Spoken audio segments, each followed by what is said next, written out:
attaquer notre dernière partie. On va voir comment on peut mettre en place un programme ou une hygiène de vie, un programme ou un projet de vie qui va nous permettre de manipuler l'outil informatique au lieu qu'il nous manipule. Avant de commencer ça, je voudrais dire quelque chose.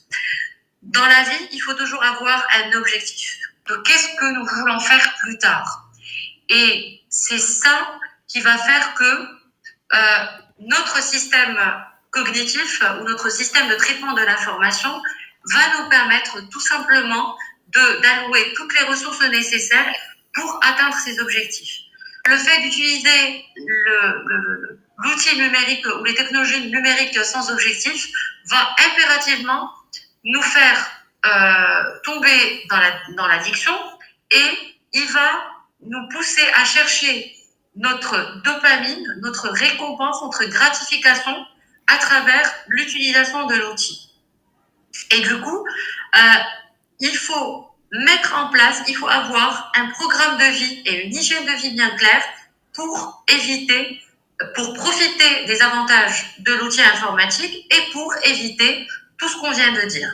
Dans un premier temps, il faut d'abord limiter le temps alloué aux écrans et pourquoi pas dans la maison créer des zones sans écran, c'est-à-dire des zones où toute la famille va se réunir, discuter aussi les informations qui circulent sur Internet, développer cette analyse critique chez l'enfant, montrer à l'enfant l'exemple. On ne peut pas être tout le temps collé à son téléphone et demander à l'enfant de se détacher de l'outil de l'écran, de la télé ou du téléphone ou de la tablette. Il faut dans un premier temps qu'on soit des parents exemples, qu'on doit donner l'exemple. Il faut qu'on aide l'enfant à développer sa métacognition, c'est-à-dire ses propres stratégies d'apprentissage, loin des écrans, lui dire et lui expliquer que pour chercher l'information, il n'y a pas qu'Internet, il y a aussi les livres, il y a aussi ce que tu fais en classe.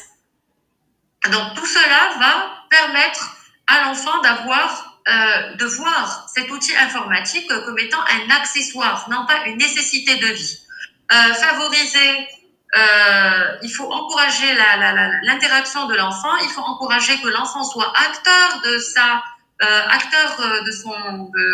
dans son environnement, qu'il ne soit pas très dépendant de vous, parce que s'il est dépendant de vous, même au moment où il va chercher l'information, il sera dépendant de quelque chose d'autre qui est l'outil informatique.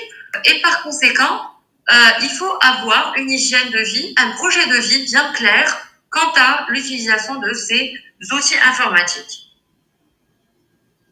Donc, l'utilisation raisonnée des écrans va nous éviter, bien sûr, cette fatigue cognitive. Elle va limiter le temps d'écran selon l'âge, favoriser des activités hors écran, maintenir équilibre entre numérique et interaction sociale. Il y a des structures qui proposent des moments de qualité entre parents et enfants, c'est-à-dire ce sont des structures qui vont vous présenter, qui vont vous permettre de passer un temps qualitatif long, qui vont vous apprendre à gérer votre temps loin des écrans à la maison, organiser des ateliers qui peuvent être bénéfiques sur le plan cognitif et sur le plan psychologique avec l'enfant, le filage, le peinage, la broderie, vous aider en cuisine, que les enfants aient des tâches bien précises à la maison, qu'ils aient des responsabilités, donc ne pas leur laisser beaucoup de temps libre, parce que c'est le temps libre qui génère l'ennui. Et l'ennui,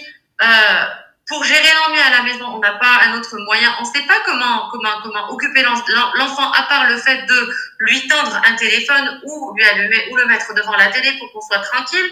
Donc, il faut impérativement avoir un programme de vie à la maison, en classe ou là où vous êtes, et trouver des alternatives pour des plans B, plutôt des plans A, pour rendre l'outil informatique comme étant un plan B.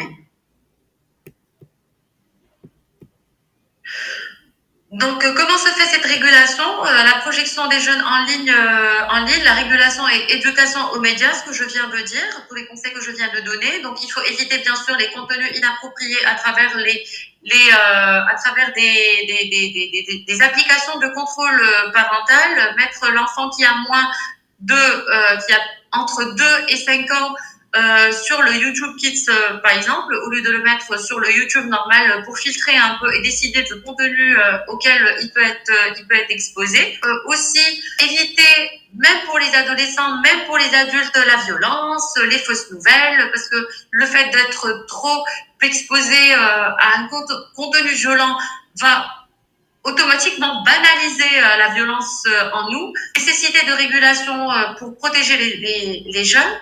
Donc le contrôle parental, l'éducation aux médias au niveau des écoles, combiner la régulation et l'éducation pour un développement sain. Aussi, je voudrais parler de l'importance de l'accompagnement. Donc, modéliser un bon comportement numérique, les parents doivent impérativement donner l'exemple. Il faut limiter à la maison le temps des écrans. Il faut favoriser la présence dans la zone area without numérique ou sans téléphone, sans smart. Encourager les activités alternatives, encourager les enfants à faire des recettes de cuisine, encourager les enfants à sortir faire les courses avec vous. Donc, il faut commencer petit à petit à remplacer l'outil informatique ou l'exposition au contenu aux écrans par des tâches qui peuvent aider l'enfant à se développer d'une manière normale, d'une manière saine, qui va des activités qui vont accroître, qui vont encourager la participation active de l'enfant dans son milieu. Aussi, il faut favoriser les jeux, lecture, interaction sociale. Donc, pour faire semblant d'être toujours sur le numérique, on peut commencer par le livre format numérique. Encourager l'enfant, se poser à côté de l'enfant, lire avec lui une histoire, lui montrer, développer son imagination, lui poser des questions autour de cette histoire, lui proposer de proposer une autre fin pour l'histoire. Tout cela va permettre à l'enfant de faire marcher, de travailler son système cognitif, de travailler ses fonctions cognitives et par conséquent amplifier ses connexions neuronales. Et bien sûr avoir une pensée critique, une pensée analytique pour éviter pour éviter les risques que des technologies numériques. Bien sûr, il faut avoir une communication ouverte avec les enfants, parler des dangers des écrans. Vous ne devez pas, dans notre ère actuelle, il ne faut pas avoir de sujet tabou à la maison. Il faut parler de la sexualité pour présenter à l'enfant que l'enfant puisse savoir, ou l'adolescent plutôt, ou le jeune puisse comprendre que ce qu'il voit à travers les vidéos pornographiques, ce n'est pas vrai, ce n'est pas réel.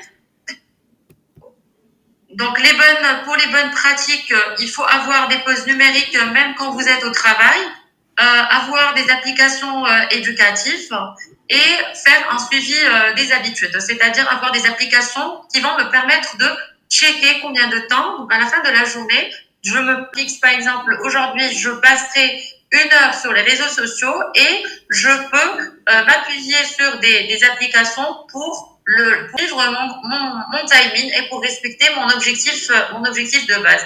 Et comme ça, on va créer ce détachement d'une manière progressive. Et les parents jouent un rôle essentiel dans l'utilisation raisonnée, l'éducation aux médias et bien sûr l'engagement parental est primordial. Voilà, aussi la recherche scientifique a son mot à dire. On est dans l'obligation, donc les chercheurs ont toujours une mission assez compliquée parce qu'on est toujours en train de voir comment ces fonctions cognitives sont influencées par l'utilisation de la technologie numérique.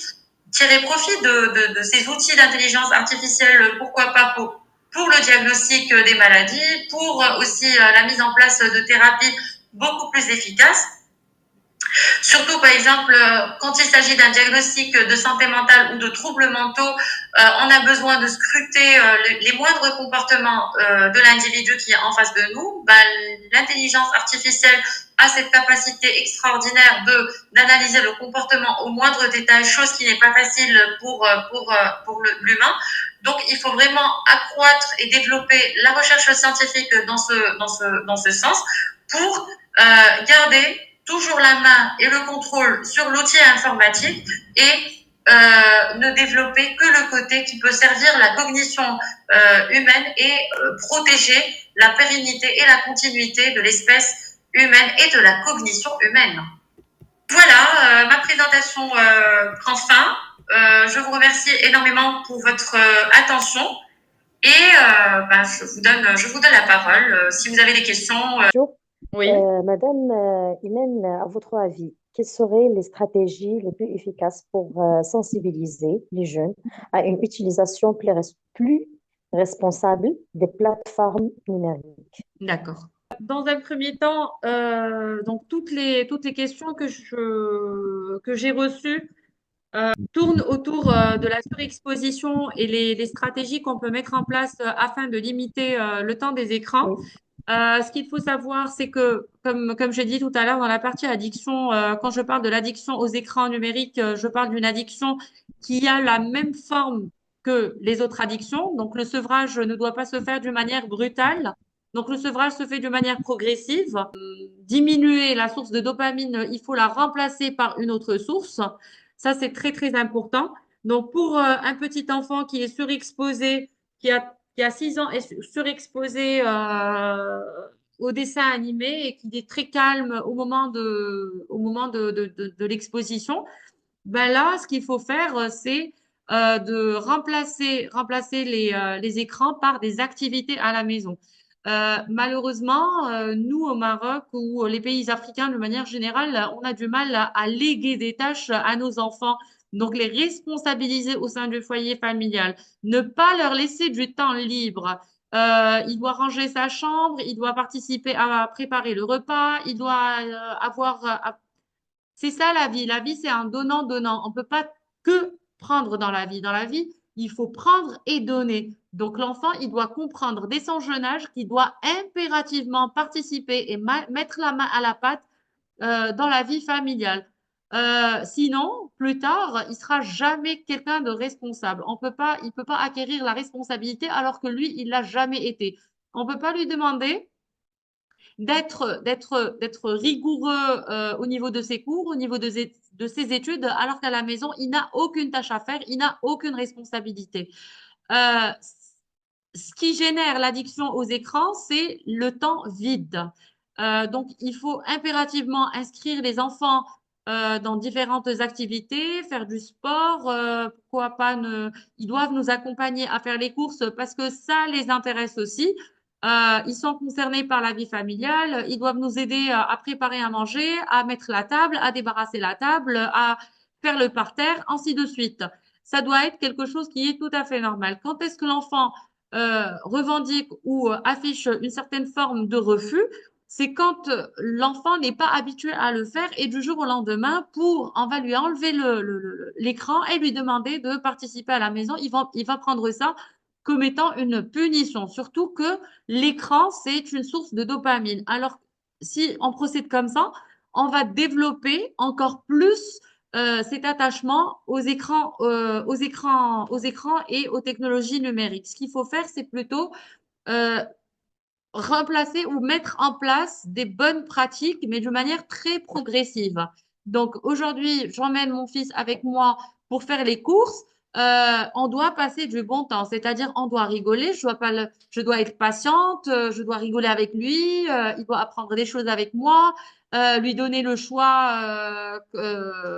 Par exemple, au moment de faire où on fait la liste des courses, il doit être présent avec moi pour l'impliquer, pour qu'il se sente impliqué. Aussi, par exemple, à la maison, on revient, il doit m'aider à déballer, il doit m'aider à préparer, à m'occuper de la maison, ainsi de suite. Une chose qui est très, très importante, je ne peux pas, moi, en tant que parent, donner l'exemple d'un parent connecté. Je suis tout le temps connecté, je suis tout le temps en train de parler sur telle ou telle vidéo que j'ai vu défiler sur Internet et interdire cela à mon fils. Vous voyez ce que je veux dire? Donc, quand moi, je me permets de discuter la banalité lors d'un repas familial, donc je vais permettre en quelque sorte à mon fils de faire la même chose. Je vais créer une certaine forme de curiosité pour qu'il parte voir euh, qu'est-ce qui se passe dans l'univers de maman ou de papa, puisque à chaque fois qu'on se réunit, ils vont commencer à parler de telle vidéo, telle information ou telle information. Euh, les sujets de discussion au sein de la famille doivent être des sujets constructifs. Donc, d'abord, il faut donner à l'enfant l'occasion de parler de sa journée à l'école, comment il a passé, de parler de ses amis, ce qu'il a fait, donner de l'importance à ce qu'il dit, de donner de l'importance aux interactions verbales que j'ai avec lui. Euh, le sevrage ne se fait pas d'une manière brutale et dans tous les cas, le sevrage ne peut jamais être fait parce que c'est une réalité. On ne peut pas se détacher des écrans, on ne peut pas se, sauf que on peut raisonner, on peut rationaliser leur utilisation. Là, c'est la rationalisation. Donc, le programme de vie ou le projet de vie, c'est une rationalisation de cette utilisation et c'est des règles de vie qu'on va mettre en place au niveau de la maison. Pourquoi l'enfant s'ennuie en plein cours? Ben, tout simplement parce qu'il est imprégné, il est toujours habitué à cette bulle informationnelle qui lui présente que les informations qui l'intéressent, qui lui présente que du contenu qui le passionne. Quelqu'un qui est passionné par le foot, il va automatiquement partir voir, se renseigner sur la vie des footballeurs, voir les derniers matchs, voir des vidéos de foot. Une personne qui est intéressée par la tendance mode, elle va partir suivre les influenceurs, suivre les collections de tel ou tel créateur. C'est tout à fait normal. L'univers numérique me permet d'être en contact qu'avec des choses que j'aime. D'accord? Et avec une sécrétion maximale de la dopamine. Donc, moi, ce que je dois faire, je dois aider mon enfant à remplacer cette sécrétion de dopamine par des activités qui sont beaucoup plus intéressantes et beaucoup plus riches. Je ne sais pas si le point de vue était bien clair. Oui, c'est clair, merci. D'accord, donc il faut pas, comme j'ai dit tout à l'heure lors de ma présentation, il faut pas hésiter à faire un suivi quotidien du nombre d'heures d'utilisation des réseaux sociaux, nombre d'heures d'utilisation du GPT-Chat. Même si je sais que qu'en tapant le mot que je ne connais pas sur Google et j'aurai la définition directement, cela, je prends le dictionnaire, je donne l'exemple à mes enfants, je donne l'exemple même en classe. En tant qu'éducatrice, je donne l'exemple à mes élèves et je vais chercher le mot au dictionnaire. Je reviens aussi à l'intervention de Wassimi. De Wassimi. Donc, par rapport au podcast, moi, quand je, quand je suis face ou quand je suis exposée au podcast, je ne fais qu'écouter. Donc, et là, la mémorisation de l'information va se faire à travers une seule voie sensorielle, c'est l'audition. Par contre, quand je suis en train de lire, la lecture, va engager plusieurs formes d'encodage, va entraîner plusieurs entrées sensorielles et j'aurai une forme, comment dirais-je, l'encodage va se faire sur plusieurs traces. Donc, il y a plusieurs traces mnésiques qui vont être créées et automatiquement, l'information va être mieux encodée et mieux mémorisée et mieux stockée dans ma mémoire.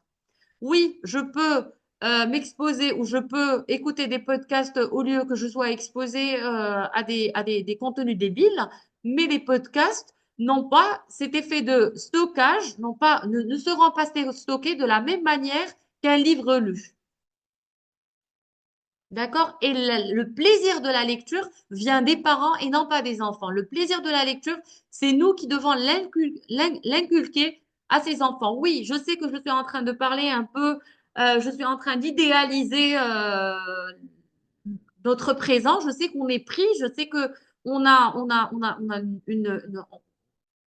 on n'a pas vraiment le temps à donner à nos enfants, mais si on veut que nos enfants ne souffrent pas de troubles, si je veux garder un enfant épargné, mon enfant d'une visite chez un spécialiste de la santé, il faut que je lui donne du temps.